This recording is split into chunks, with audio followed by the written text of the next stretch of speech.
Babyon5 Snob, and this is the Toplofty Lounge. We're in for a smooth show for you today. Oh yeah, baby.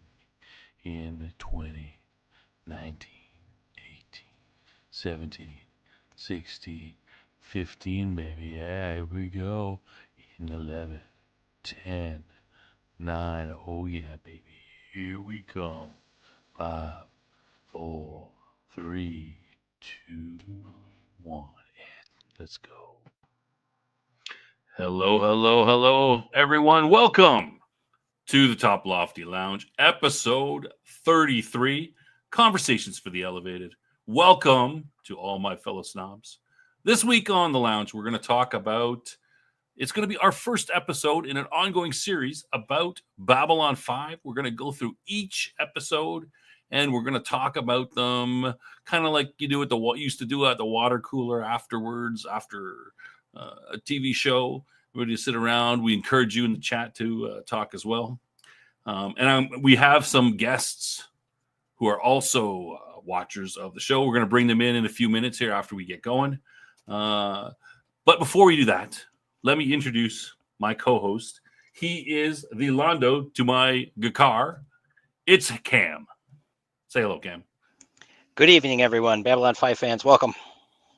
Welcome. How was your, before we get started, how was your week? Give the folks a few minutes to come in. Very busy. I spent a lot of money that I probably shouldn't have. I got a few new tools, busy at work, all kinds of stuff going on. Oh, really? Yeah. Exciting.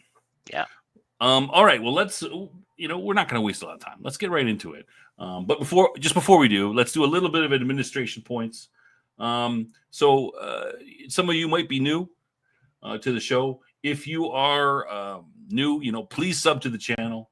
You can follow me on Twitter, Twitter X, Sci-Fi Snob. And if anybody's out, any of our fans out there, I'm trying to get the Rumble going. It's we've got like 5 subs on the Rumble, and I don't right now. The title is a string of letters and numbers, and I don't want to promote that until you got to get 20 people apparently before you can change it to something reasonable. So if you just go on Rumble and search Science Fiction Snob, you'll find our channel. It's the only one. If we can get 50 more people to sub, so I don't have to look at that stupid letters and numbers, I'd appreciate it. So yeah, you don't deserve a name yet. Okay, all right. That's not true. Everyone deserves a name. It's a human right, I'm sure, in America or something. All right. So that's those are all the administrative stuff. Do you want to get right to it, or do people want to look at the birds first? Do we need to look at the birds? No, we got business to attend to. Let's go. Cam is chomping at the bit, man. Wow. I've been waiting for this. I'm pumped. Keen. It's been 2 months. We have been chomping at the bit. All right. Okay, so let me bring in our all of our guests to the stage. Let's bring in everybody. This is our panel for today. Jason and Death Angel Shadow, as well as myself and Cam. Jason, before we get going, we're just going to get you guys to introduce yourselves, and we will also, the audience needs to know just how far you're in on the show, so they have a perspective of how long everybody's, if you're just watching it, if you haven't seen any of it, if you've seen all the seasons, that kind of thing. So where your perspective comes from. Jason, you want to get started? Sure. Can you hear me okay? That's a little quiet. A little quiet? Okay. Not too bad though. Yeah, I have seen sporadic episodes. I have not sat and watched the entire thing. But we're going through it now. This is going to be Mindy's first time to watch it. So we're going through in sequence as we go through here for the show. But I've been familiar with Babylon 5 since it first aired in '93. So it's not unfamiliar territory for me. Is Mindy here today? No, she has already had to retire for the evening because we both have to get up really super early in the morning. All right. Well, we appreciate you coming here anyway, even though you're going to be tired and not ready for work in the morning. Doesn't matter. I'm always tired. I'm always tired. Well, it happens when you get old. I'm willing to make the effort for you. So. Of course. Everyone is. They all love me. Actually, I'm here for Cam. But Well, Death Angel Shadow. How about you? How are you doing? Good. Can you hear me? Can you hear me now? We can hear you good. Oh, yep. Death Angel Shadow here. You may or may not have heard of me before. Let's see. Background on the show. I was kind of like Jason. I had seen an episode here or there, probably less than him, up until we started talking about this thing, and I said, I should go back and get it. And I found the box set at Walmart, pretty reasonably priced. Picked it up, and I said I'm going to do it in the proper order, and urged everybody else to do it. So I've only made it into the first, maybe second season, through the second season. But I did rewatch it about an hour and a half ago. I finished watching, so made some notes, and hopefully we have some fun stuff to talk about tonight. cutting it down to the wire there. Well, I already watched it once. Wow. This was the second time. I watched it once, like a month ago. Cam, how about you? Well, first, I'd like to say breaking news. Burn Enough just announced that you have hit 500 subscribers. What? That can't be. Impossible. It says We're sitting at 500. 450 for forever. There you go. All right, awesome. Holy crap. Babylon5, very popular. Brings the kids to the yard. That's all right. Well, that's it. Shut down the show. We're good enough. We're done. Well, Never mind thanks. 111 episodes. Thanks, everyone, for giving Snob Thanks. your mercy. Appreciate it. Some subs there. But back They're to probably the topic. mostly bots. Who cares? Bots love me. Robots. Back to the topic at hand. I was actually a viewer from the get-go on the show. I watched the original pilot when it came out, and then the show, throughout its run. And then I watched it again on, I think it played on TNT or something, like in the afternoons or something like that. And then I got the DVDs for viewing, but it's been a long time since I've seen the series. So it's been at least 10 years since I've watched it fully. So I'm sure there's a lot of details that I've forgotten and everything. So I'm going to enjoy, exploring it semi newly. Okay, so and as for myself, I mean, I remember when it first came out, but I barely watched it. It was a point in my life where it was hard to watch TV. But that said, I'm sure I watched a couple of episodes. I can't remember. It was 30 years ago. But right now, I watched the first season on DVD, and I'm about episode 8 or 9 into the second season. But again, as RTBS says, the Gathering, the pilot episode, isn't on the DVD set that I had, which I think is, it's not brand new. I don't know when the DVD set was put out. I had to check it, but it wasn't on there. And so I had to, we're talking about finding it. I had to go on to Apple, Prime doesn't have the Gathering. I had to go on Apple TV and I had to buy specifically the Gathering in order to find it. Amazon Prime does have it. We watched it there. You watched the Gathering there? Did you have to buy it, No. or was it? No. Okay. Well, we have a Prime account, and we did a search for Babylon5, and it's there. But when you go in the search results, and you actually go into the show, you scroll down past the episode list. It's underneath as an extra, and it's it's part of the right extras there. And I believe it's the original as it aired in February of '93, not the revised version. So the Apple TV version, I think, is the revised version, because I was reading about the differences between the two, and I said, hey, they said they put in this scene and this scene and this scene. I said, hey, I saw those scenes. So I'm pretty sure I have the Apple TV has the revised. Now, I'm not sure which version the box set that I got from Walmart has. It probably has the revised. Would be my it probably has the revised. You could definitely tell when they were where they would cut off to go to commercial. Let's put it that way. The way that the scenes kind of cut.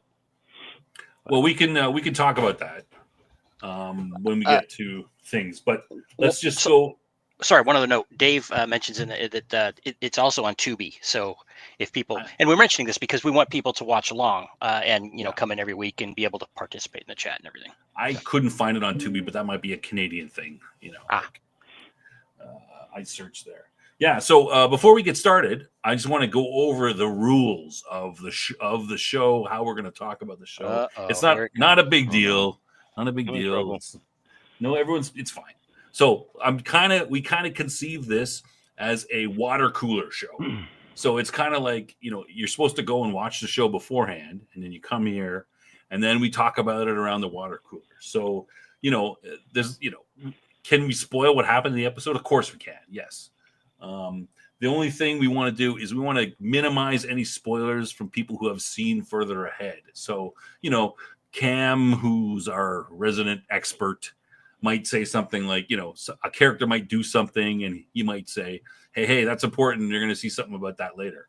But we're kind of, we don't want to go into what happens. We'll talk about that when that episode comes up. Try not to elaborate, right? We're going too much. We don't want to foreshadow too much. Right. That's right. So, but we can hint at it a little bit if you want to, and you might have someone like me say something and have no idea that later on that something's going to change totally or something like that. But that's good. We want to discover it altogether. So I think that's about all we need to cover. Is there anything that I missed, Cam? I think that's good. That's good. Okay, so this is the first show. It's on the Toplofty Lounge show because we wanted to bring in our Toplofty viewers hopefully into the show. But the show after this is going to be Wednesday, 10 p.m. Central, and it's going to be every Wednesday. And it's not the lounge will continue on something with other topics and stuff, but not about Babyon5. But we'll do this every Wednesday. So yeah, I'm keen to get into this. This should be good. I even moved up my weekly shower to today in order to get anticipating for this. So I'm all nice and clean, ready to go. All right, let's start. The first episode out of 111 to go. Cam, we're going to start with Cam's going to do a little bit. He's going to do a little summary of what the plot is, and then we're going to go into the plot lines and just talk about them. Let's rock. Weatherman. Okay. Wait, Weatherman. Yeah, let's rock. Oh, okay. Oh, yeah. There we go. Got it. Okay, so this is nothing special. I didn't write any of this, but this is from the Wikipedia. It says Babyon5: The Gathering. It came out in February 22nd of 1993. Oh God, this is long ago. Okay, it says the Vorlon ambassador is nearly killed by an assassin shortly after arriving at the station. Commander Sinclair is the prime suspect. There you go. There's the setup for one of the greatest sci-fi epics of all time. All right. So we want to talk about the plot lines and the A plot, B plot. Well, let's talk very briefly about the setup. So I'm sure everyone's seen the promo and everything and if you've seen the episode, obviously. So it's the UN in space, right? It's there's some history behind behind this. It's that you explore throughout the series, and the station is as they go through at the beginning of all the episodes is the fifth attempt to make this neutral ground where the races are supposed to come, the different alien races are supposed to come together and try to live together peaceably. Because in the past, as they described, there were various wars between different factions, and this is the last best hope for peace. Okay, now should we go over what the factions are? Just sort of general setup. Yeah, definitely. Let's do that. Go ahead. I think Shayla, you want to take one?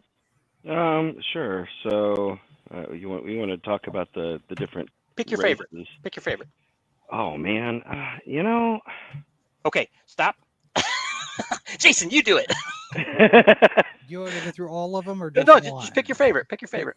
I don't know that I've got a favorite. I think I could go ahead and start with the Centauri, represented by Lando Malari. Right. And this is a race that was subjugated by the Narn Empire. No. Opposite. Opposite. Was it the? Okay. Yeah, you're right. I had And it back. you know what? That's fine. There is a lot to catch up on with this series. There is a lot of background. So Yep. yeah. So the Centaurs were the Cardassians basically of this series, and they occupied the Narn Empire. And the Narns are ascendant now. The Centaurs are somewhat destitute and not in general good favor in the galaxy. And they're trying to recover from whatever economic strains or whatnot they're put on with their war. Right. And Londo, when we first get introduced to him, he's pretty much decided what's the point, and he spends all of his time drinking and gambling and deciding that nothing's worth anything anymore because their empire has fallen. So that's where we start with him. Yeah. Yep. I don't think they're. I mean, they're kind of like an empire on decline, right? They're basically America, right? I think they're, Shots fired. especially if you look at the timing. Shut up, 51st State. I actually think especially if you look at the time, the fall of the Soviet Empire, I think that's what they're supposed to be. They're kind of modeled after Russia and particularly the USSR. They used to have all this, and now all they've got left is this. Yeah, Londo is he strikes me as exactly as the empire is in decline. He is a sort of a senior member of it, and my sense of the show at the beginning is that he's kind of like this. He's probably his family's important in the government, but he's kind of like he's out of favor for some reason, so they stuck him on this far away station to get rid of him, or he's like the Harry, he's embarrassed somebody, and you're right. They're kind of hiding him away. Now I don't know any details. Maybe Cam, we don't we'll talk about. No, him, that's you're on target there, and he kind of mentions that. He laments that at the beginning in the first in the pilot here, I think, about that they are in decline, and he's like, yeah, we used to be great, and I think he does mention that his grandfather, his family did have some standing. But his personal, he personally seems to me, his not caring about what's going on, gambling all the time, being a party guy. He seems like, it could be for show, but it seems like he's kind of given up too. Like he is an embodiment of the whole empire in his characters. It's sort of, whatever. Yeah, our time is over. You mentioned that they do present the Babylon 5 as it's not like a choice assignment. It's the commander is a commander. He's not like a senator or an ambassador. I mean, he is the ambassador for the humans, but he's just a military guy, like a mid-rank officer. So he's only a commander. I mean, he's not even a captain. Right. Okay, you want to go to someone to talk about? Jason mentioned the Narn. Who loves the Narn? Yeah, the Narn is cool. The ambassador from the Narn, and all of these races have represented by an ambassador. Londo is the ambassador of the Centauri. Jakar.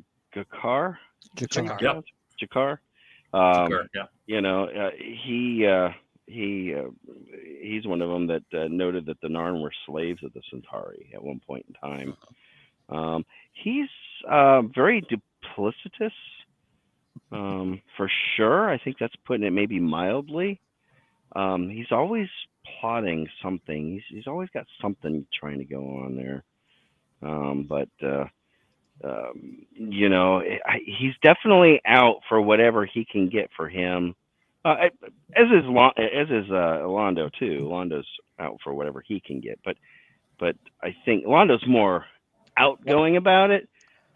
Jakar is kind of in the shadows, lurking in the shadows, trying to see. I disagree with that. I think Jakar is really out for his species, and he's a true believer.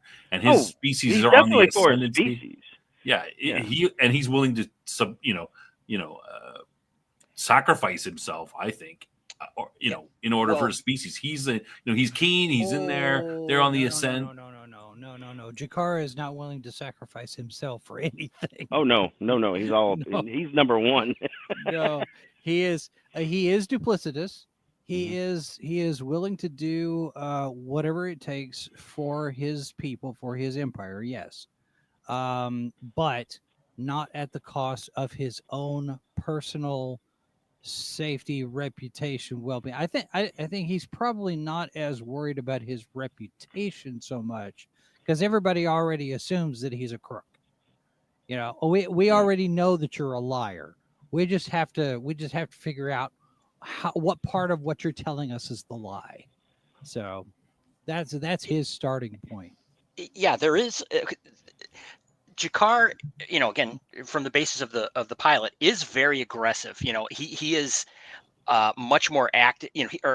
He's very active, meaning he is engaged in these various plots and things as we see through the first episode, and he is representing his people. They have broken free of their oppression essentially, and they're on the move. They're aggressive. So and whereas Londo, like you guys mentioned, he's much more like, okay, yeah, we've been knocked off our perch. This is kind of where we are now. So this is a primary conflict between the Narn and the Centauri that runs throughout the series. So it's interesting to hear everybody's perspective on this, though, because the way you're viewing these characters as introduced. Yeah. So RTBS, just so you know, we're not going to ban you or anything if something slips out. We're not. I'll ban him. We're not a slave to the rules. Okay, so let's go over the like Cam. You want to do the next? lines. You want to do the next? Pick another one. Sure, I'll talk about the Minbari. The Minbari are kind of represented by Ambassador Delenn. Are ethereal and kind of mysterious on their own. But as we find out, very early on here, that there was the basis of a lot of the story comes from the fact that there was a very significant war between the Earth and the Minbari about 10 years prior to the show, in which it was a very losing conflict for Earth. The Minbari are an older race, have been spacefaring for much longer than Earth, and but they surrendered. And so that is hanging in the background here. And they seem to have good relations now. They're supporters of the Babylon project and everything. And they seem to be pretty, pretty friendly in general. You should add too, they surrendered without any explanation as to why, because they were winning at the time. Yes, correct. It was like, why did you do that?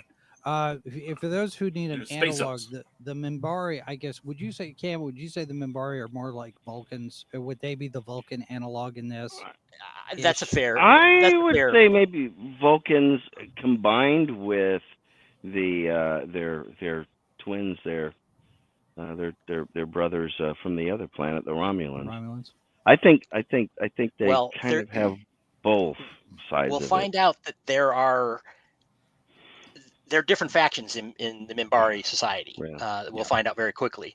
They don't really get into it deeply in the first episode, in the pilot, but they do a little bit, and we can get to that at the end. I do want to, this is a good point that RTBS brings up, is Minbari are similar to the elves of Tolkien, in his opinion.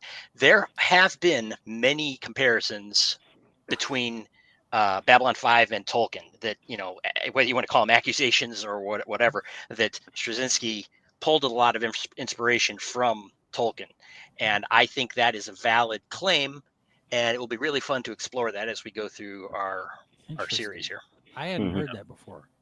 Yeah, I mean, I like the space elves thing. They are an older race. Their technology is higher, but they are kind of more enlightened. Like they see themselves anyway that way, whether they are. That's a very Vulcan-esque. Yeah. They're not. They're still emotional. They're not. They don't have the non-emotions. So. Right. But to Jason's question, I think it is a fair.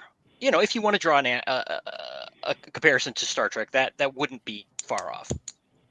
Yeah. Okay. So I got the last ones. I'll do the last quote 3, and Michael pretty much has it nailed up in the chat.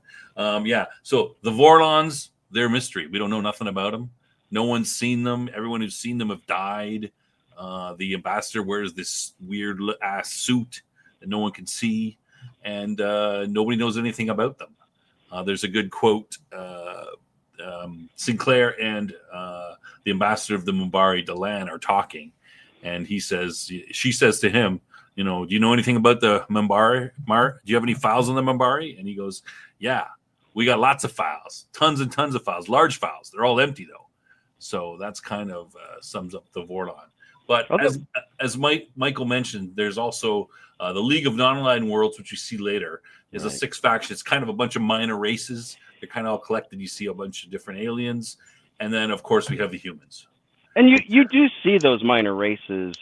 I mean, even in this pilot, you see some of them intermixed through the crowds. Yeah. You don't see any of them, with any ambassadorial type thing. Yeah, later we'll see that later in the season and stuff. Yeah, we'll and it was funny because Mindy and I were talking about it. She said there's a feeling like, if you had to describe it, Deep Space Nine and Farscape had a baby, and it's it's Babylon 5. It's like, and it was adopted by Star Wars. Maybe, yeah, but and we can get into this a little bit later. There are a lot of similarities. A lot of people who are watching this for the first time are going to see a lot of similarities between Babylon 5 and Deep Space Nine. They came out about the same time. And there's some reasons for that too that have been talked about. But the premise is essentially the same. You've got this space station, and the mission is to make peace in a place where there hasn't been. There are pretty significant differences, but there are similarities. I mean, you're going to run into those anyway because space station, and you have certain tropes and certain characteristics of those kinds of stories that are going to happen no matter what what the basis of your story universe is. But the every now and again I may do a little compare and contrast just so people have a reference, because we're talking about the commander, the fact that he's just a commander, Sinclair, Cisco taking over Deep Space Nine, he was just, he just held the rank of commander at the beginning as well. He didn't get promoted to captain until later. Right. But something that Mindy had mentioned, and we get into remember this, though, Babylon 5 is a space station in the wormhole. It's not like a bunch of ambassadors. Well, it's not even there's not even a wormhole. Yeah. No, they're that's a jump gate. Yeah. No, sorry, Deep Space Nine. Yeah, Deep Space Nine doesn't have the ambassador aspect to it. Yeah. All of the places, the diplomatic mission part. But but Babylon 5 doesn't have the occupied planet with the religious, the Bajorans on the planet. So it's right. Well, you bring up a good point, interesting point, Jason. Is that it was Deep Space Nine was supposed to be a backwater assignment, and then suddenly it became the most important position in the Federation. Right. Well, RTBS has got a good point that was what I was alluding to. Yeah. Straczynski had shopped it to Paramount, and they turned him down, and then suddenly he found somebody else to back it, and they both went into production at the same time. Well, and Babylon 5, Straczynski had been shopping this thing around for a number of years. This is not something where they were created at the same time out of whole cloth, right. Simultaneously. Straczynski had his working for a long while, and the movie that we're talking about tonight with The Gathering, that aired in February of '93, and the series I don't think started a year later.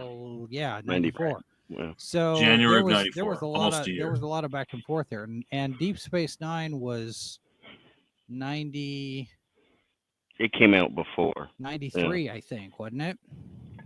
Yeah, later on in 93. So the timing of it, I mean, they both came out at the same time, but when Babylon 5 series came out in 94, technically it's after Deep Space Nine is on, and people don't take into account how long it takes to develop these things and produce a show and actually get it into production. So I personally don't think that Straczynski stole anybody's idea, and I don't know that Star Trek stole anybody's idea, because I've had it happen to me. I mean, because you get familiar with this thing, And especially if it's an established universe like Doctor Who or Star Trek or wherever, people who are fans who have the long history and all of this knowledge, we're all going to come up with similar types of things because of the way those stories have gone.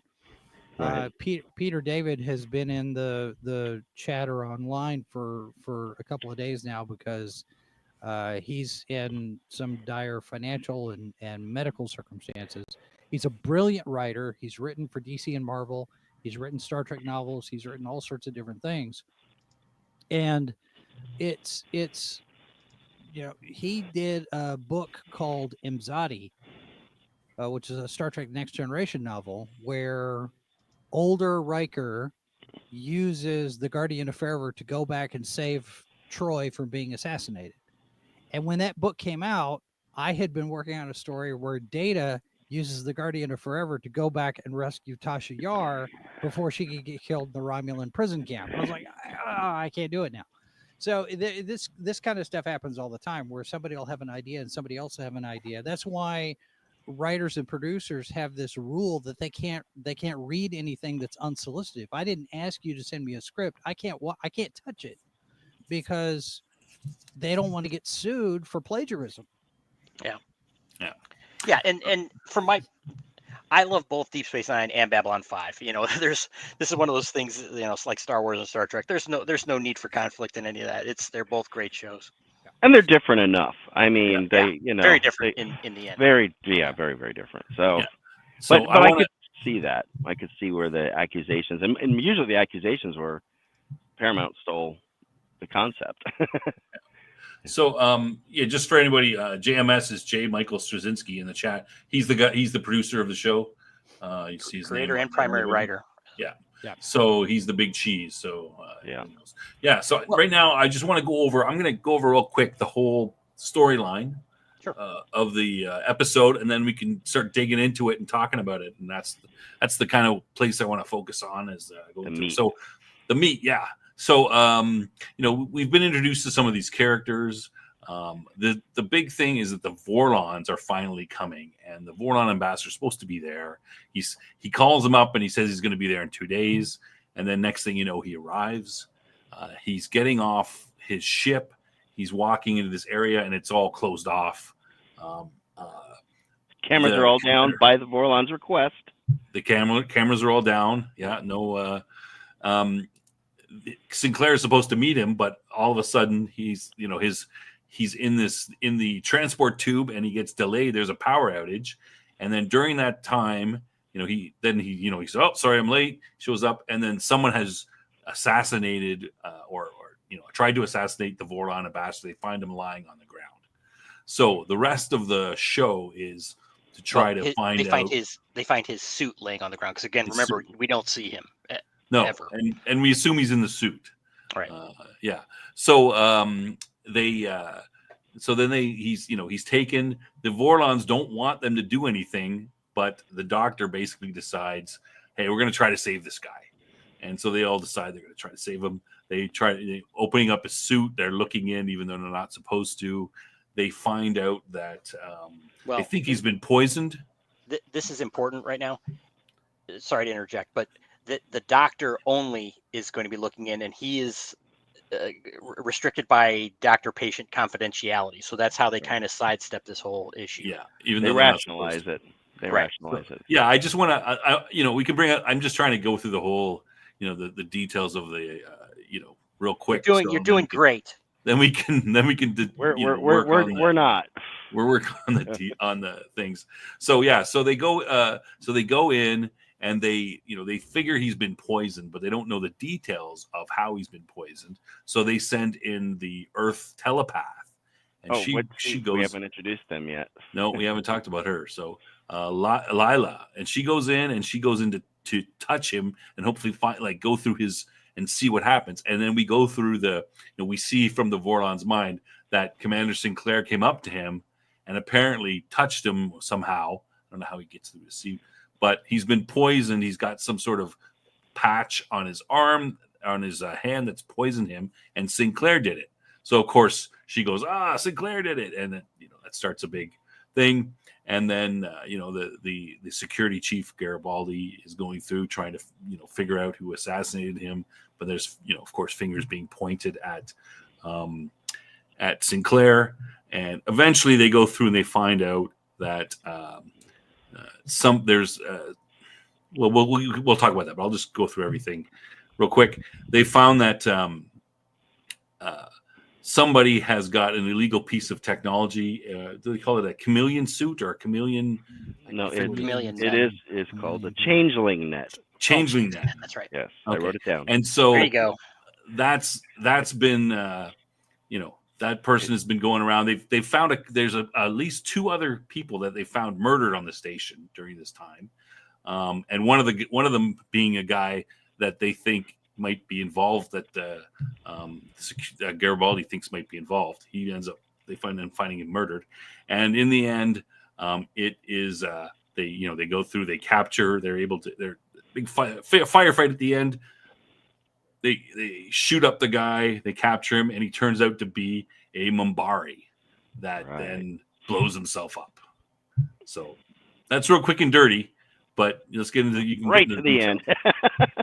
Yeah, everyone's. I'm assuming everyone's seen it anyway. We're here, but okay, that's quick and dirty. Go, Cam. You want to start off with? First, I'll just address the chat here. Michael points out that it is Lita Alexander is the telepath. Lita? What did I say? Lita. You said Lila. Because the chat is always right. Remember that. Yes. That's true. RTBS is chomping at the bit here. He's got the facts. Yes, he's talking. Bill Varner. Right. Okay. So a few things that come along with that is we find out that there are telepaths. Humans have telepaths, and we also find out that Narn do not have telepaths anywhere in their race. Right. And yes. Telepaths are used so far that we see that they are basically used as like negotiators. They're hired for commercial purposes, like for negotiating contracts, and we see Lita doing some of that work. And then also with the Delvarner, we get the idea they're starting to build the world here that Babylon 5 is a little bit of a rough and tumble place. There's criminal elements and there's people coming and going at all times. And it's supposed to be this diplomatic outpost, but it's also a commerce outpost. And so nefarious things happen. So that's why Garibaldi, the security chief, he's got his hands full a lot of the times. So just those couple notes. Yeah. It's not the clean antiseptic Star Trek, that's for sure. Well, the very first opening scenes, it starts off with this character trying to, some random character trying to smuggle in dust. They're using the word dust, which is some sort of narcotic. Right. And one of the things that the commander says is no weapons and no dust is allowed on Babylon 5. Right. Well, and the counterpoint is except for the humans, because the humans Earth administers the station, so Sinclair, as the commander of the station, is also the Earth ambassador, so they kind of play a double role. Sorry, and just another quick side note is Babylon 5 is located in neutral space, so it's really not technically in anyone's territory, but it is administered by Earth.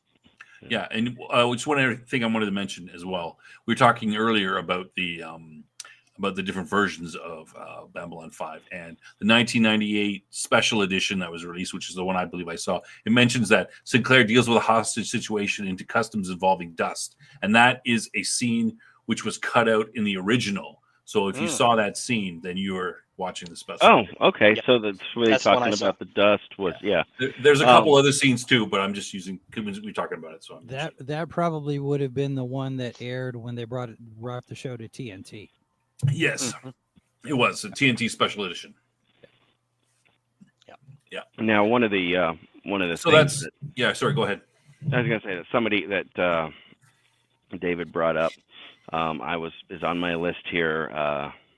Lita is a telepath, and all telepaths are part of the Psi Corps. Well, as far as we know, all of them are supposed to be. And she is a level 5 telepath, and I believe she said she's a 6th generation. Now, what is a generation? Is that 20 years? 25 years. Yeah. So she tells Jakar has checked up on her when he hits on her, Right. And she says, well, we're sixth generation as far, because that's as far back as the records go, but it's Right. been in my family for longer than that. And So- they never detail when telepaths came about in human history. Judging by that time, it's what, 2257. Yes. So that's only 230 years in the future from now. Well, that's 8 or 9, 10 generations. So Yeah. So, I mean, we're talking about anytime now, I guess you could say. Yeah. That's not saying. I mean, maybe there are telepaths out there. Who knows? And the Psy-Corps is an Earth organization. But, Yes. just as a note. Yeah, and they're registered and all that stuff. So, I mean, to me, this is the first that you get. All telepaths have to be registered. It's a little bit, questionable for me. I'm like, well, we'll say there's some foreshadowing there. yeah, Well, like are these guys? I'm getting a little bit of a fascist feel from this Psy-Corps thing right off the bat. They also mention that it is a dangerous thing. She talks about her training that most people don't make it to there because they either go insane or something else bad happens to them. So yeah, but she's basically a for hire to help negotiations go honestly and smoothly. So and there's an example of that in this episode. So yeah. Just quick back to the chat, if I may. RTBS points out about what the Minbari says to Sinclair at the end. So there's, like I said, there's this big action-packed, a la Star Trek, the original series, where the captain, the character, and his second are the ones doing all of the active work, as opposed to some other security guy. He ends up fighting this guy that, as you said, turns out to be a Minbari, and the Minbari at the end. This is RTBS request here. He says specifically to Sinclair, "You have a hole in your mind." Well, that's at the very bottom of my list. There's a hole in your mind. Yeah, that's a key. So that's what the Minbari says to Sinclair before he. That's another thing to pay attention to. Right. And Snob, you mentioned that at one point Delenn was talking about the Delenn, the Minbari ambassador, and Sinclair were discussing in the Arboretum. There's the station has is a rotating cylinder essentially that has a lot of interior space, and a lot of it is for growing crops and things. But they have this little Arboretum, which is a setting where they have a lot of these encounters. So he and Delenn have this little discussion where they talk about the Vorlon, and I forgot where I was going with that. Well, he mentions at one point, not to Delenn, but he talks about the absence of memory that he has, because when he woke up, the war was over, and he doesn't remember. He's missing 24 hours. 24 hours. Yeah. Sinclair was a fighter pilot in the Earth Minbari War. And Delenn and him are friends. Yeah. I think that was a key thing. I think that comes from that. Like, she seems to be friendly with him, and you don't know why they even his Sinclair's girlfriend, and I can't remember her name. I'm sorry, Carolyn. Somebody in the chat will say.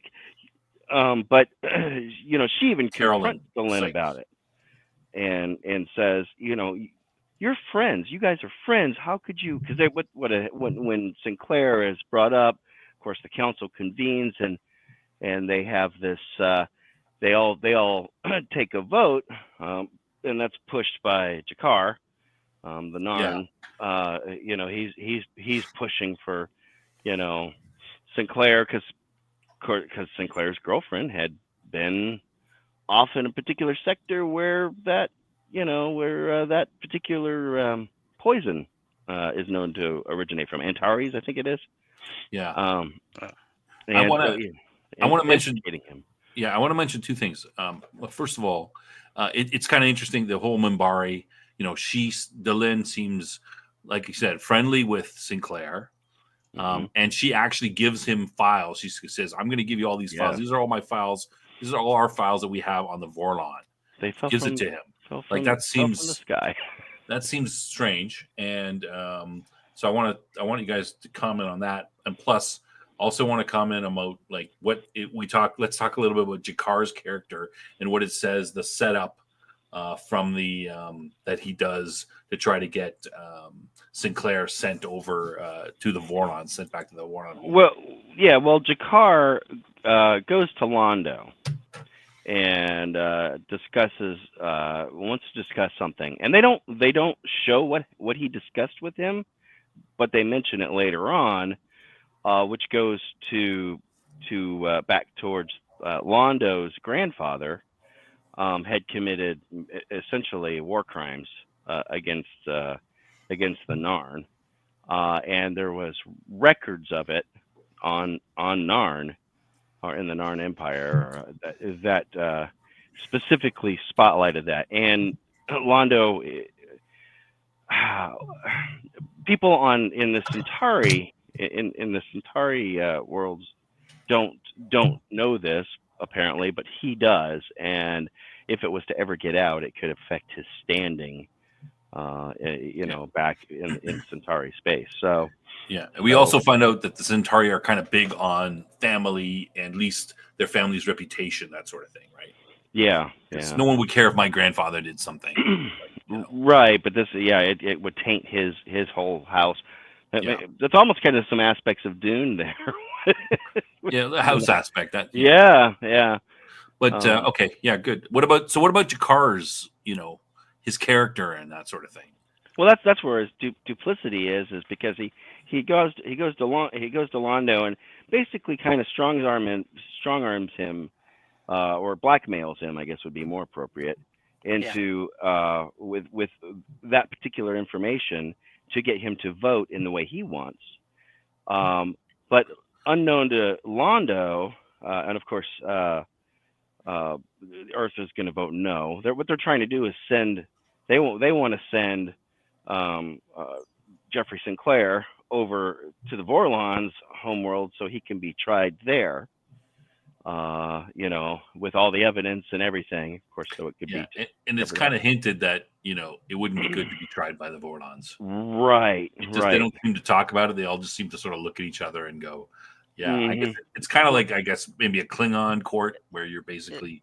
You're guilty until proven, even if you're proven innocent. That's the Cardassians. Yeah. Yeah. So, right. Well, that's the overall. This is that the Vorlons are just going to come and destroy the station. Also, well, yeah. At some point they do show up. Yeah. In mass. To very get much Sinclair. towards the end. Yeah, they come to get Sinclair with overwhelming force. And they come early. It's like, we'll be there in 2 days. Surprise! Here we are. Yeah. Yeah. They like to do that a lot. This is kind of what I was getting at here. What RT Best is mentioning here. What is Jakar's motive, though, other than just being a disruptor? Why doesn't he like Sinclair? Do we have any idea why he hates Sinclair or why he wants to get rid of him? I think it's he's an opportunity. They present Jakar very much as an opportunist. Again, he's got several different wheeling and dealing things going on. His proposition literally to Lita, and his he's trying to manipulate the situation with Sinclair, and he's blackmailing Londo. So he's very much the antagonist, kind of on the station early on here. He's very much like a Cardassian in many regards. Yeah, he is. He's always got those secret underhanded things going on. He's trying to do that. But one of the things that I was getting to with he's blackmailing Londo into doing this by offering him something that will kind of be able to cover up his family's bad deeds. At the same time, what he doesn't do, the Mumbari abstain from the vote because, of course, they don't want to. She was ordered not to take sides on this one. Well, she says specifically later on in the episode, she says that I am ordered not to take sides in things involving Sinclair. Right. Well, then that's more foreshadowing. That's like, well, what does that mean? Why only with things with him? How come? I mean, yeah, and Jakar did mention something about a Grey Council, and she uh, basically all but crushed him to death with some sort of magic ring. Yeah, so Jakar goes to Delenn and says, and is talking about him, and it's like he might be trying to blackmail her, maybe, and mentions the Right. Grey Council. So she goes into this cabinet, pulls out this ring, and puts it on, and points at him and goes, "That's one gravity, two gravity, three gravity, four gravities, five. Six will crush you. Your heart will crush you." explode. He starts crushing him. And if you ever mention the Great Council again, and he's like, "Okay," like she stops, and he's like, "Okay," and he goes away like a whipped puppy. So that's kind of interesting. He's usually blustering and threatening people, and he gets put in his place by her, and he just goes, takes it. And more broadly, this. Okay, I think this is one of the clumsiest episodes. It's a pilot that, granted, that's not a criticism really, but when you're trying to put all these things together, but I think the it's really a movie, did a good job at kind of showing these little bits, like again the interaction between Delenn and Sinclair, and Delenn and Jakar, and all these things. So, relationships, kind of yes, right, introducing you to the relationships that they have with each other. And yes, and a lot of those relationships are things like this. They're threats. It's like adversarial, very yeah, adversarial. exactly. And the other thing too is Delenn was supposed to be a man to start with. Yeah, that's true. And doesn't quite come out. I mean, the prosthetics in this one and Mira Furlan's performance, they're trying to lower her voice and kind of make her look a little masculine, but it didn't work, so they ended up dropping it. But I have to wonder if some of that, if Delenn had been actually played by a male actor, if that whole ring thing and the threat would have been a little bit more credible. I kind of wonder. I had heard something about they were going for the Mumbari to be more of an androgynous species. Yeah, well, that was my feeling too. Watching it. Yeah, Delenn was eventually supposed to have some sort of a transmogrification and go from male to female. Spoilers. But, well, no, because that whole thing got dropped. That whole idea got dropped. So, because Delenn in the first episode, Delenn's a female, and that was it, and they never did anything with it. So yeah, that's not a spoiler. Well, they did something with it. Okay. No, Jason's got a point. Yeah, this is a something that came out in the end with that was something. They for sure. At one point. I'm joking.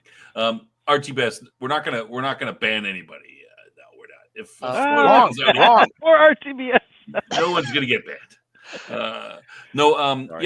I noticed that too. What Jason was talking about, like I thought, Delenn in the first, like remember I saw the first season first without seeing The Gathering.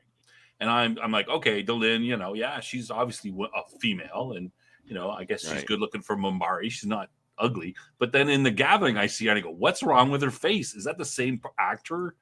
Like, what did they do to her? Did she get beat up by Mike Tyson or something? I'm like, what the hell? Yeah, they did soften her look a lot. In the series, she had a weird chin prosthetic in the pilot. Yeah, she doesn't look attractive at all. Yeah, and I mean, we don't, that's, like I said, I think, from behind the scenes, they originally were going for an androgynous species, and then kind of changed their mind halfway through and said, this is too much, too difficult to try and pull off, and wound up definitely having, Okay.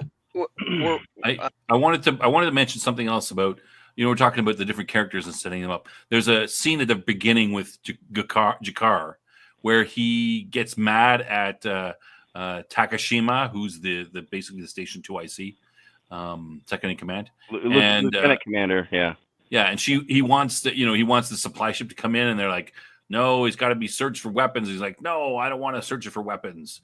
He eventually, he relents when he finds out the Vortons are coming, and he's like, oh, okay, you can go in. But that kind of, like, there's all these little scenes in that pilot, in that hour-and-a-half pilot, which it comes out that this Mumbari, the assassin, the Mumbari assassin, had actually come from that ship. So if you want to get into that a little bit. Yeah, I mean, he had basically been using this changeling net for some time, and it's banned by quote unquote all civilized worlds, because it's very dangerous to the individual wearing it.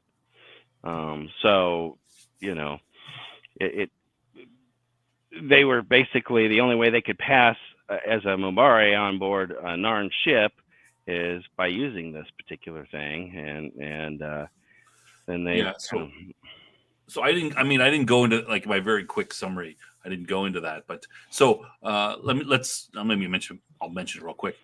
So what happens is that they're supposed to Del Varner, who's the human who eventually is killed, has brought this changeling net. He's supposed to have it onto the station, and they're going to use it to kill the Vorons and I guess blame it on Sinclair. But then the Vorons come early, so they're not ready.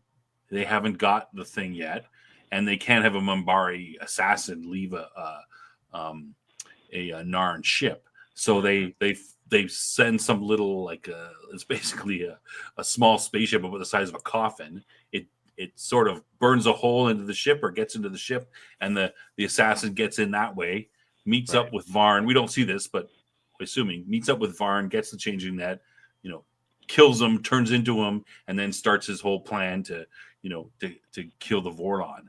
And we find this out because the station they detect a small loss of oxygen coming from a certain location. They send a repair bot to go fix it. The repair bot gets destroyed. Eventually, they find out, hey, what is there? Some sort of ship here about the size of a person. Someone must have snuck on the ship. That kind of thing. I didn't mention it earlier.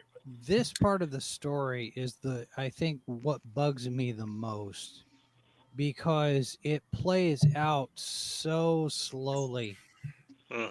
Because we're having an oxygen leak.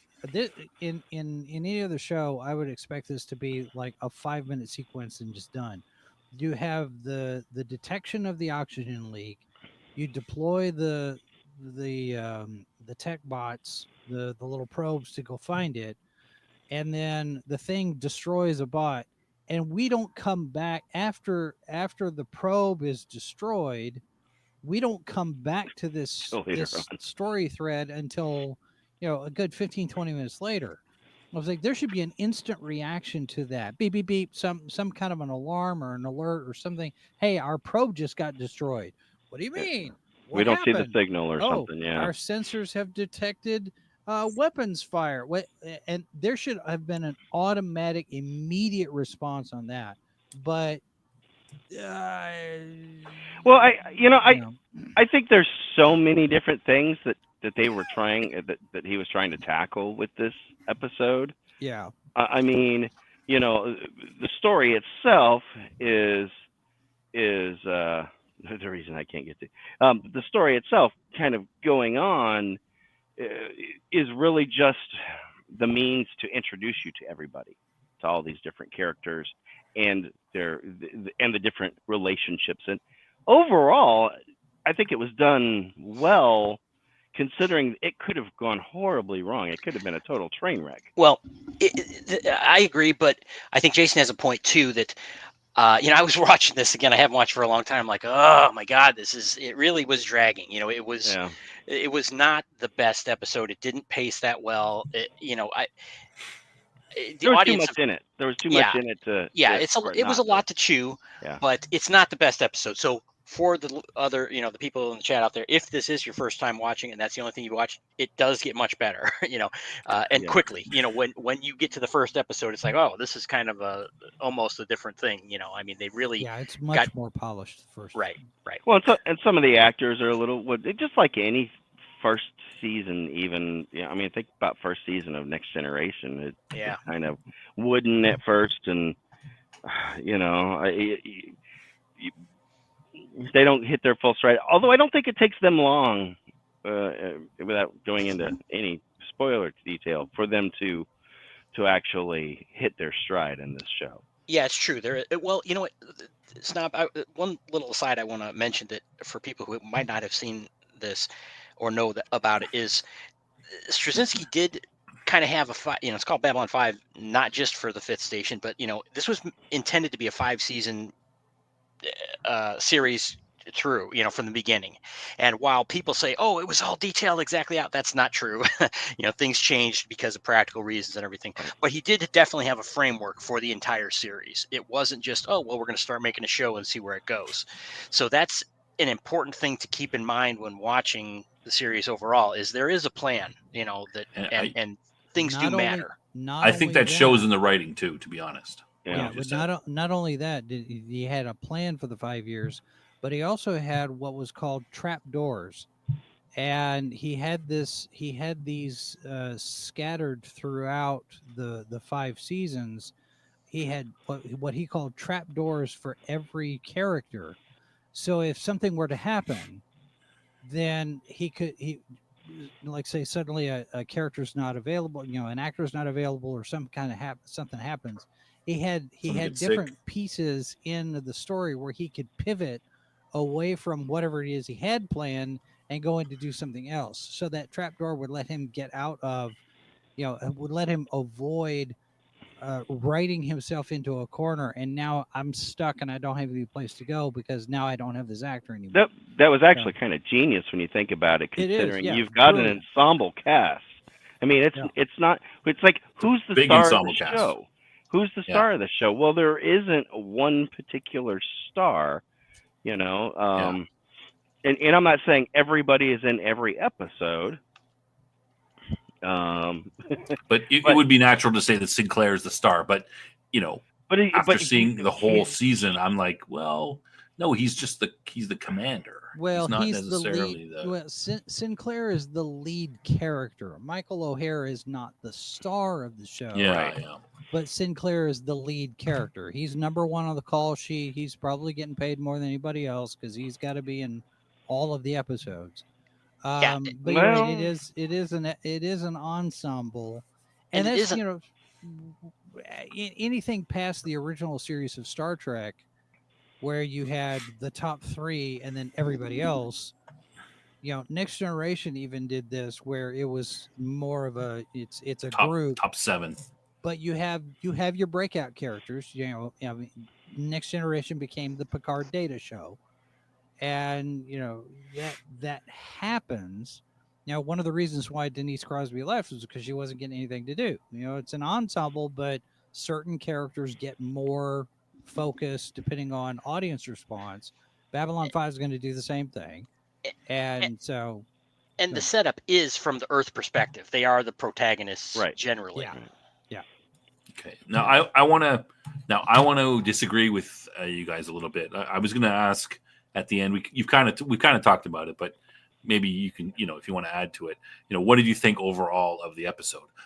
You guys were kind of, a little bit. Now, remember, I saw the first season first, and then I saw The Gathering afterwards, and I didn't think it was that bad. I thought, yeah, you're right, the pacing's a little slow in some places, but I was surprised at how good it was. It didn't seem to me to be that low, that much lower than the first season overall. Like I was expecting, oh, this is going to be, really tough. It's going to be awful. Yeah. No, but it's pretty much the same quality. Maybe the quality increases during the first season a little bit. Yeah. But it's not, there's not an appreciable difference to me. It seems like the show starting out. Now, of course, there's 3 characters in the pilot that will be replaced. The doctor, the telepath, and that's the second in command. They will all be replaced for the episode 1. Spoiler alert. But other than that, you did it. We didn't. You did it. We didn't. It seems the same. It seems the same. I'll ban myself. It seems the same quality of show. Like I don't know. What do you guys? I mean, I guess you guys disagree, or you want to comment on that? No, I just think there was a lot of moving pieces, and he was trying to hit up everybody, that all of the major characters, and introduce their relationships, and because of that, I think that's why Cam said, well, it may have drug in certain areas. There were certain maybe subplot lines that took a little longer than others. Well, but I mean, it was. I watched the whole thing from beginning to end. You know, Yeah. twice over now, and I think I would agree with you. I think overall, Snob, it did. It does fit very well in with the first season, and it doesn't seem like it was it a 10 out of 10. No, but it wasn't. I don't think it was a 5 out of 10 either. I think it was Yeah. somewhere Like- probably around a 7 or 8. Yeah. So I went into this episode already knowing what the various, the various relationships between the different races and the characters was going to be. And this episode, basically set that all out for me again. Like, it was like, I'm like, wow, they in one episode, I mean, it's an hour and a half, but one episode, they basically set everything out for, what I realized is the setup for the whole season. So I'm like, they did a good job of setting that up in an hour and a half, for the whole storyline. I was quite surprised, to be honest. Yeah, and RTBS is kind of saying what happens since you've already said. I mean the doctor, the guy that played Ben, the doctor. He had health issues. Tamla Tamita, she didn't want to. She did not. Being, the way I understand it, she's a little more of a peacenik type person, and didn't really like the character, the role that she was in, and that's why she didn't want to continue on with being in that in a military type role. Now it's just acting. Isn't that crazy? It's yeah, acting, like, you got a job, be happy. But she didn't feel comfortable in it. Okay, that's fine. Whatever. She didn't seem uncomfortable, but no, she did a good job as an actress. She did great. I mean, You but would think, though, I mean, the process for casting something like this, she would have had to have had some kind of an idea going into it, what kind of role she was going to play, and she accepted the role. So right. that okay, fine. You wanna peacenik out and decide it's not for you, okay, but if that's the case, then you shouldn't have taken the job in the first place. Right. Yeah, that seems very yeah. Okay. I was going to say, anybody else want to comment on the the quality overall of the episode or anything? Well, I will. I'll be a little more pessimistic. Not pessimistic because I know where it's going, but I think it is a low point in the series. And again, it's not a criticism. I think they did what they needed to do. It was a lot to chew to start, but it is rough. And I think there are a lot of instances where Straczynski, he's a very good writer. He's a very good storyteller, but he's not perfect in things. And he has a little bit of George Lucas syndrome in him, in that it's like, these lines I'm sure look really great on paper and are really hard to deliver by an actor. Some of these things that are very speechy, kind of proclamations and things, it's tough to pull that off. And some, I think the actors do a pretty good job. I don't really have complaints about it, and I'm not trying to knock the show. I'm a huge fan, but it was a little rough. And it's, like Weatherman was saying, I'm not sure this is an episode I'd want to watch again and again. It's important, but. Well, I got to say, when we get Straczynski on the show to interview him, that's my first question to him is hey, in the first episode of our show, Cam insulted you. What do you think about that? Well, I have nothing but respect for him. I can't wait to talk to him. Yeah, it'd be great. Yeah. Well, and I think, to Cam's point, I think the dialogue does need another pass on this one. This episode, as a movie, it's fine. As a pilot, it does what it needs to do, because pilot episodes always do a lot of heavy lifting, because not only are you introducing all of the characters, you're doing the world building, you're establishing the setting, and this is all brand new stuff. And especially with science fiction, everything has to be made up. I mean, if you're going to do a show like Landman, for example, people know oil and gas, and there's an industry there, and there's a real town, and people know some things you don't have to create out of whole cloth. with Right. a science fiction thing, you have to create the environment as well as everything else. So the pilot episodes have an extra burden to deliver the goods. This one feels just, especially compared to how polished the next episode looks. This one has a not quite finished feel to it, and that could be budget, that could be we're just doing this as a movie of the week, and that used to be the case for a lot of TV shows that became series. They started off as a TV movie first, and let's see how Yeah. it does. And then if it's really popular and it's really successful, then we can go on and we can start making movies and or a series rather. And this one kind of feels like that. It's like, okay, let's put some money into it, but not too much. Let's see how it does. And it did well enough. I guess they decided to go ahead and go to series. But there's a lot of pieces in it that don't quite look polished enough. Like it's almost quite like they ran out of time putting the whole thing together. They had a We gotta deadline, and shoot. We gotta they do didn't it. have enough time. Yeah. Yeah. I could see that. Yeah. Some of the things. Yeah. You know what? It's rough, but And add 30 years of age to it.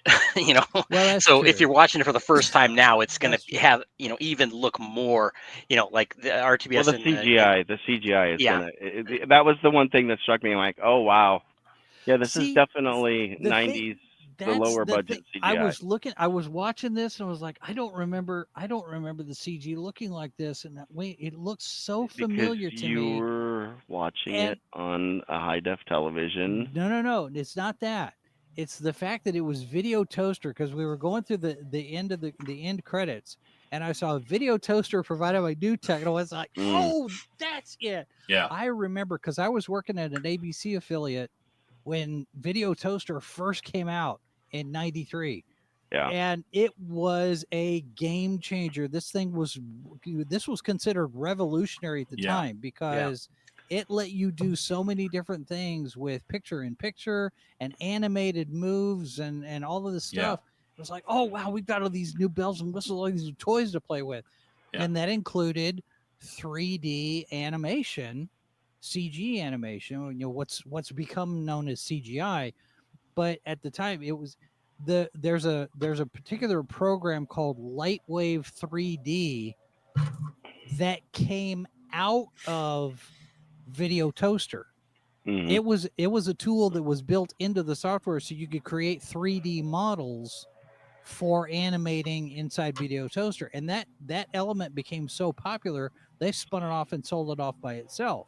And it's, as far as I know, is still used by some people for 3D design. I think Lightwave is still available. Yeah, Light was still around.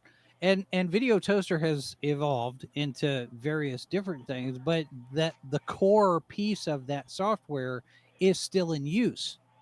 And when I saw Video Toaster, I was like, oh, that's why it looks like that. Video Toaster has a very specific, distinct visual aesthetic. Yeah, that shininess is what always gets to me. I'm Yeah. like, oh, it's super shiny. That The seems colors. that's always that Video colors Toaster. used There's a too, bunch of Amigas that they ran, running Video Yeah. Toasters, and they made it all that. I mean, it saved them a ton of money. It was way cheaper, I'm sure, than Star Trek was at the time, but it has that sort of certain look. The thing about it is, though, Star Trek used models, and that's not too terribly expensive, but in comparison, because at the time, you have to remember, computer generated images, they didn't have anything like that. The only films that had done it up until that point were Tron, and Star Trek II had the Genesis effect was one, and it was one of the first ones that was out there with fractal animation, and that was essentially it.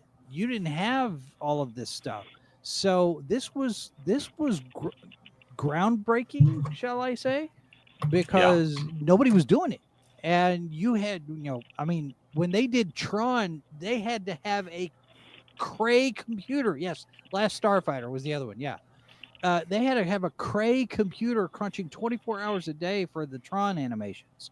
And Video Toaster was like, this this thing in a box. It's an animation studio in a box, and it was Yeah. Oh, it was such a game changer. Well, it was- Almost affordable by a regular person. Yeah. Trivia point, not trivia, just a point of interest. Jason mentioned Tron. Peter Jurassic, who plays Londo, was in Tron for a small part.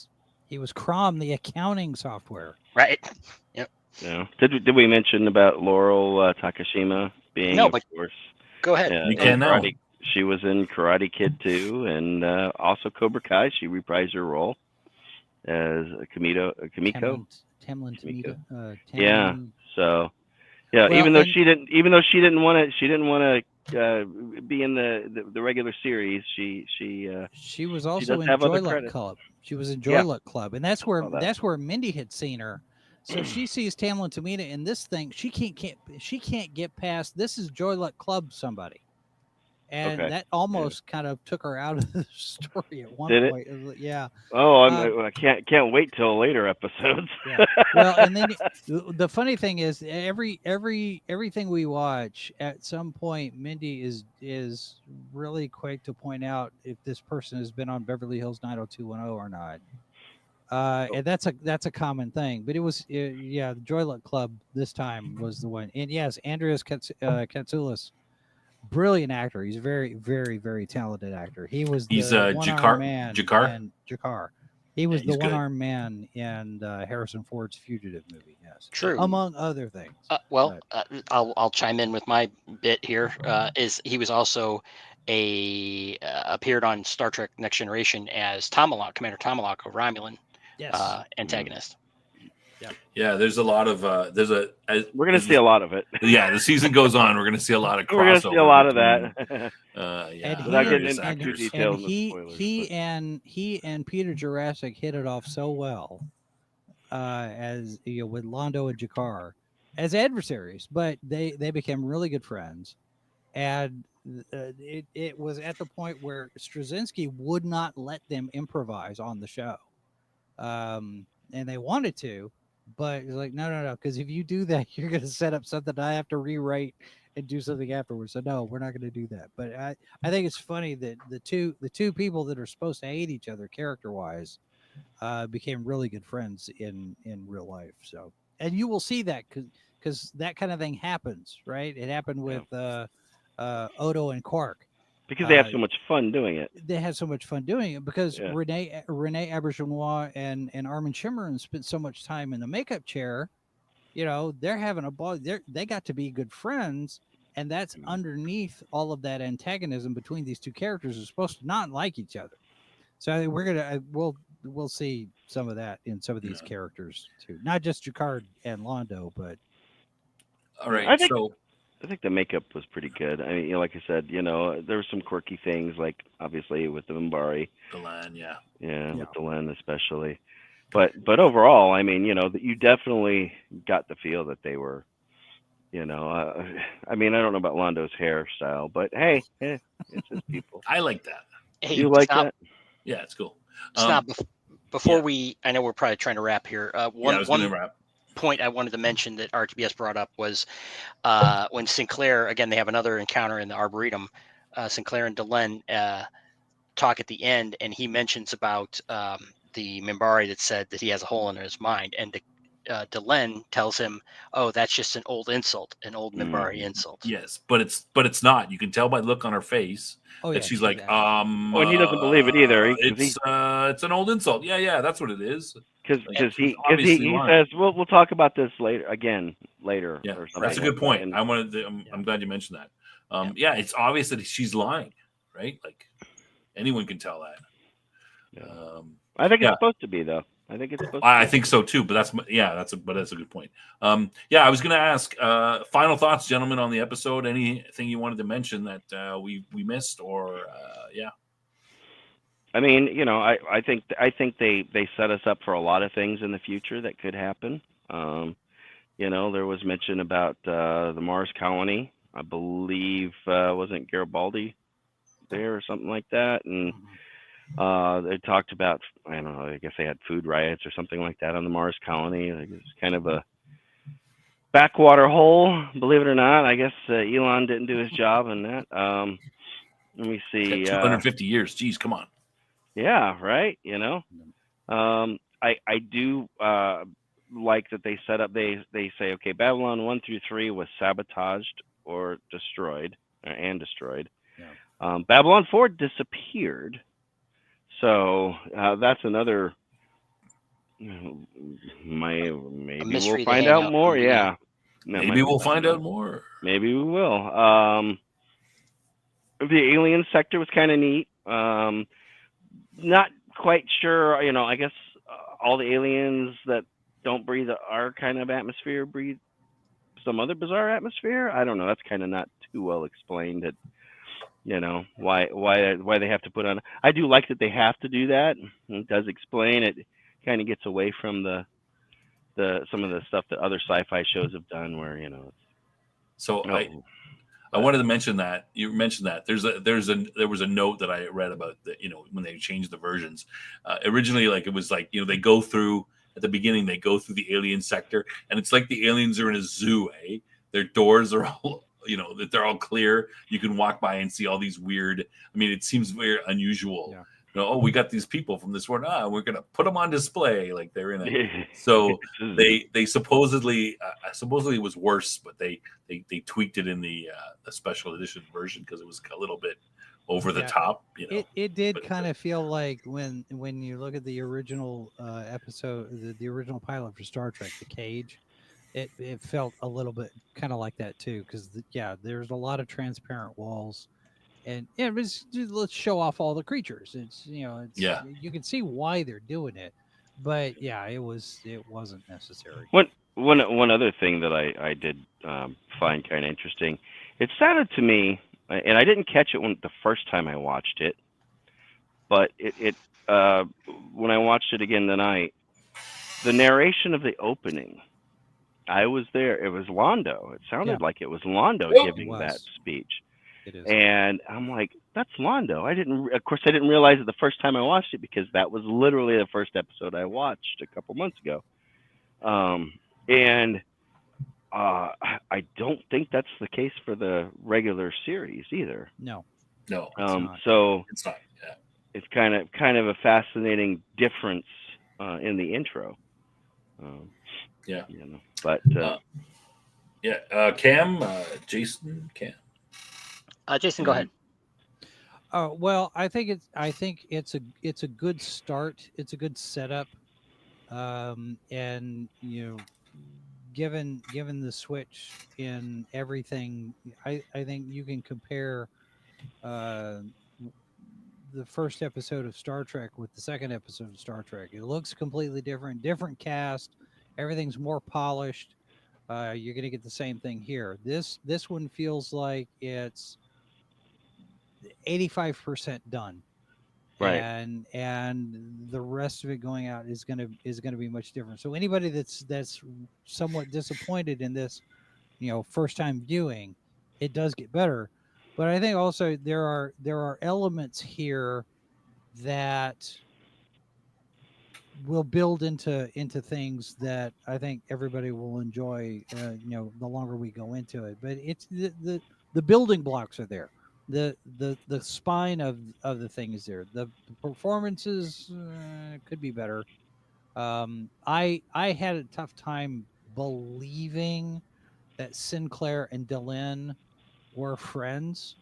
I mean, it's there, it's kind of there, but you don't really get a sense that Sinclair is all that engaged. Well, something that Mindy had mentioned, she said if you compare like Sinclair as the commander of the station and Cisco as commander of the station, we're in Deep Space Nine, Cisco's the boss.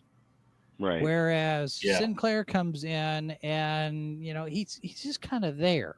He's not really invested, and I think it's hard to invest in his character because he's not going through the motions. Michael O'Hare's doing fine with his performance. It just doesn't feel like he's 100% engaged. Yeah, he's kind of detached. The thing there, and then Garibaldi I'm thinking we'll get better. He's still kind of rough around the edges as far as the character goes, because there's some stuff like, well, if you're chief of security, we should be seeing some more chief of security stuff. If you're investigating this stuff, we didn't see a whole lot of that, and I think we should have. Other than that, I think it's a pretty solid beginning to the show. They did touch on the on the Battle of the Line. Yeah. A little bit. They didn't go into detail on it. I suspect we might see more about that in the future, but who knows? Cam. Okay, so my advice on this is stick with it. It's one of those shows that the more you get into it, the more you will tend to like it. There's a lot of payoff that comes from the time you invest in it, and these little things, a lot of them do end up being important in the future. So it's a tough sell for someone today to have watched this show in over a 5-year period. Good news is we get to watch it much quicker. So I think people that stick with it will enjoy it, and I think it's gonna be fun really going through this series. I think the individual episodes get a little more narrowed and focused. You still have some of the long story arc throughout the seasons, but I think the individual episodes aren't as they're not hitting you with scattershot, which is very much like what this is. Very much we're taking and we're shooting everything at you all at once. Now that said, there are standalone episodes in here that you could pretty much skip, in a lot of cases, and that's something we're going to need to discuss too about how we want to approach this, because we'll talk about that offline, but there are certainly episodes that are more standalone and more like X-Files, how. And people need to remember too that going into the 90s, television at that point was episodic. It was one episode, and you had a beginning and a middle and an end, and everything kind of reset at the end of the episode. Serialized storylines didn't really get started until the early to mid 90s. Deep Space Nine was one of the first ones. You had Murder One over on ABC. That was one case all the way through the entire season. It was a brilliant piece of writing. And Babylon 5 is another one. But this is a brand new storytelling technique that had not really been done on television before. You talk about binge watching now. You could go back and watch all of these shows and binge watch them, especially if they're the serialized stories, DS9, Babylon 5, and you could just watch them back to back to back to back to back. And it plays much better than it does watching it 1 week to the next week to the next week, because it was such a new thing back then. Yeah. Now it's just it's old hat. But you keep that in mind too, that these things are but there's going to be some slow burn built into some of this stuff because of how that storytelling happened then compared to now. Yep. Yeah. So my final thoughts. I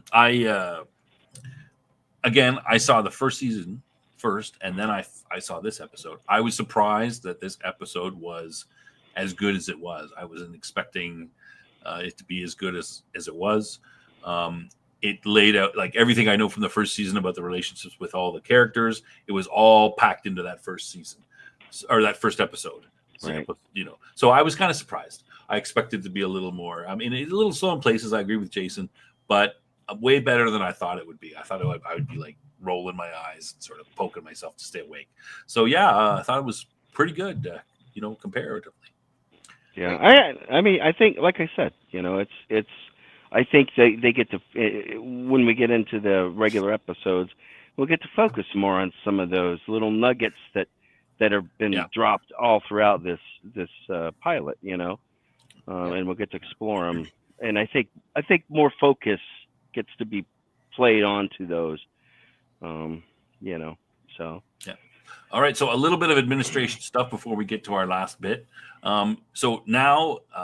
This show, we won't talk about Babylon 5 really on the Toplofty Lounge anymore. We'll still carry on with the lounge every Sunday night at our usual time. But the Babylon 5 series, we're going to go to Wednesdays. A spinoff. Spin-off of the Spin-off. spin-off. Same time as we started today, so it'll be 10 o'clock Central, 10 p.m. on every Wednesday, and we will do either an episode or we will do more than one episode, depending on, as Ken was saying earlier. But we're going to try to let you know beforehand, so you know how many episodes you got to watch, one or two. On Wednesday, we're going to do episode 1, which is Midnight on the Firing Line. We'll just do that episode, and we'll go like that for a while and see how it works, and then we'll tell you, keep you up to date when things change. So the other thing I would like to do, gentlemen, before we leave, is I want to do a little bit of Babylon 5 trivia. So I have 5 questions. I'm going to put them up, we'll read through them, and then we'll give you the answers the next episode we do. Okay, and this is I want to say, people, you can go and you can cheat if you want, but if you cheat, you're only hurting yourself. So try not to cheat if you can. Hey, Snob, what about? Do you want them to put their answers in the comments? Yeah, you can put them in the answers to the comments of the show. You can blurt them out, and the next show we'll go over the next show. At the end of the show, we'll go over the answers for the last week, and then we'll go the new week's questions. We don't answer the questions now. I mean, you can if you want. If you want to throw them in the chat right now, you can if you want. I mean, I'm not going to stop you. Put them in the comments right after, so you can show your superior intellect. Oh yes, please comment too, because comments boosts the algorithm. Got to feed the algorithm. All right, so here are. Let me go to solo. Here are today's trivia questions. So, question number 1: who did the voiceover for the opening credits in the episode? Well, Death Angel Shadow basically told you that answer already. He didn't know what the questions were going to be. So, who said the following quote? Question number 2: if it makes you feel any better, I could send them a fruit basket. Question 3: who said the following quote? Sooner or later, everyone comes to Babylon 5.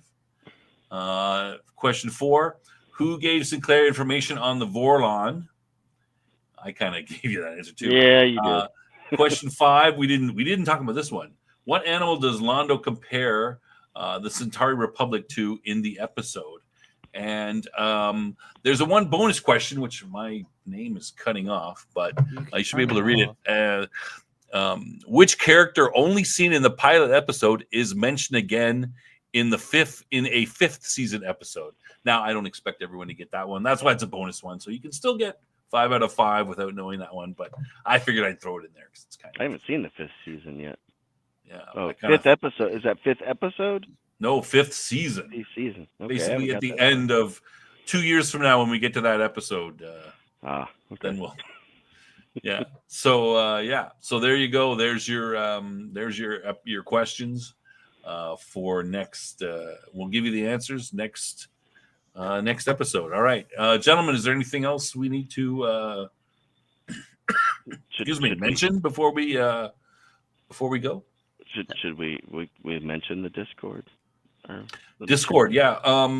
Again, I think I mentioned this at the beginning of the show. If you want to drop me a DM on Twitter X, if you have any questions, you have any suggestions, if you want to, I'm happy to have. We're happy to have rotating guests come on.